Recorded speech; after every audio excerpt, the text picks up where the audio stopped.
আমাদের milky way গ্যালাক্সিতে থাকা একটি অস্বাভাবিক নক্ষত্র ব্যবস্থার ছবি তুলেছে যুক্তরাষ্ট্রের মহাকাশ গবেষণা সংস্থা নাসার জেমস ওয়েব টেলিস্কোপ। ছবিগুলোতে 4 স্তরের বিরল সর্পিল মহাকাশীয় কাঠামো শনাক্ত করা হয়েছে।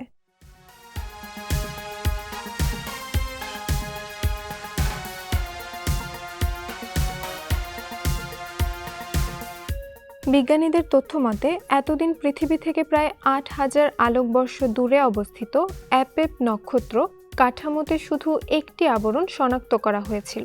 তবে জেমস ওয়েব টেলিস্কোপের তোলা নতুন ছবিতে ভিন্ন চিত্র দেখা যাচ্ছে। ইনফ্রারেড চিত্রে পুরো কাঠামোতে 4টি আবরণ শনাক্ত করা হয়েছে।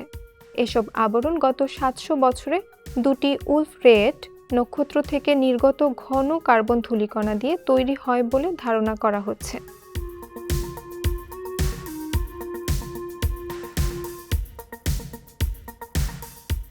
উলফ রেয়েট নক্ষত্র সেই সব নক্ষত্রকে বলা হয় যারা তাদের জীবনের শেষ প্রান্তে আছে। এসব নক্ষত্র অত্যন্ত বিরল। আমাদের গ্যালাক্সিতে এ ধরনের মাত্র 1000 নক্ষত্র রয়েছে বলে ধারণা করা হয়।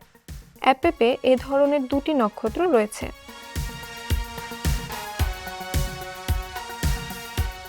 অস্ট্রেলিয়ার ম্যাকুয়ারি বিশ্ববিদ্যালয়ের বিজ্ঞানী ইউনু হান ও রায়ান হোয়াইটের তথ্যমতে 8,000 আলোকবর্ষ দূরের নক্ষত্র দুটি প্রতি 190 বছরে একবার একে অপরের পাশ দিয়ে অতিক্রম করে।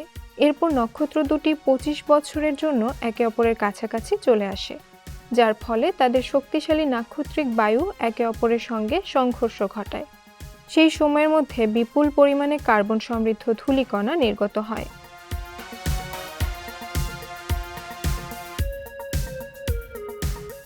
জেমস ওয়েব টেলিস্কোপের তোলা ছবিতে একটি তৃতীয় নক্ষত্রের উপস্থিতিও নিশ্চিত করা গেছে। তৃতীয় নক্ষত্রটি আকারে আমাদের সূর্যের চেয়েও 40 থেকে 50 গুণ বড়। তৃতীয় নক্ষত্রের আবরণের মধ্যে একটি গহ্বর রয়েছে, যা দেখতে একটি ফানেলের মতো। ভবিষ্যতে সুপারনোভাতে বিস্ফোরিত হয়ে একটি কৃষ্ণ গহ্বরে পরিণত হতে পারে নক্ষত্রটি।